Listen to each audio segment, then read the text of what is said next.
वैज्ञानिक टिड्डे से कहता, कूदो। टिड्डा उसकी आवाज सुनते ही जोर से छलांग लगा देता। अब वह वैज्ञानिक था तो प्रयोग करना बनता ही था। उन्होंने टिड्डे की छलांग पर प्रयोग किया।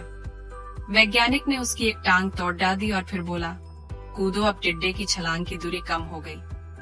वैज्ञानिक ने उसकी दूसरी टांग तोड़ दी और फिर बोला, कूदो। टिड्डे की छलांग और कम हो गई। अब तोड़ दी गई उसकी तीसरी टांग, फिर छलांग की दूरी और कम हो गई। एक एक करके बेचारे टिड्डे की सारी टांगें तोड़ा दी गई। अब आखिरी टांग टूटने पर जब उससे कहा गया कूदो, तो वह हिल भी नहीं पाया। अब वैज्ञानिक ने अपना निष्कर्ष अपनी डायरी में लिखा। जानते हो उसने क्या लिखा? जब टिड्डे की एक टांग तोड़ी गई तो वह थोड़ा बहरा हो गया। जब उसकी दूसरी टांग तोड़ी गई तो वो और बहरा हो गया।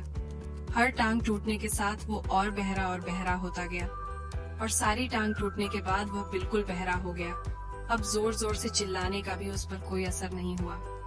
वो तो अपनी जगह से हिला तक नहीं, छलांग लगाना तो दूर की बात थी। इस कहानी को सुनकर सभी को ऐसा ही लग रहा है ना कि क्या मूर्ख वैज्ञानिक था, इतनी सीधी सी बात उसे समझ में नहीं आई। या कुछ लोग ये भी सोच रहे होंगे कि ये तो किसी बच्चे को भी पता है कि टिड्डे की छलांग उसके टांग टूटने की वजह से कम होती जा रही थी, ना कि वह बहरा हो गया था। दोस्तों, हम सभी जीवन में कई बार ऐसे ही मूर्ख बन जाते हैं।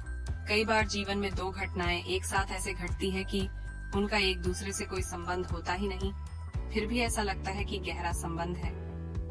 कभी कभी दिखता कुछ और है, लेकिन समझ कुछ और आता है और वास्तव में होता कुछ और है। इसीलिए अगर पछताना नहीं है तो जीवन में जल्दबाजी में कोई निर्णय ना ले, हमेशा समझबूझ का इस्तेमाल करें।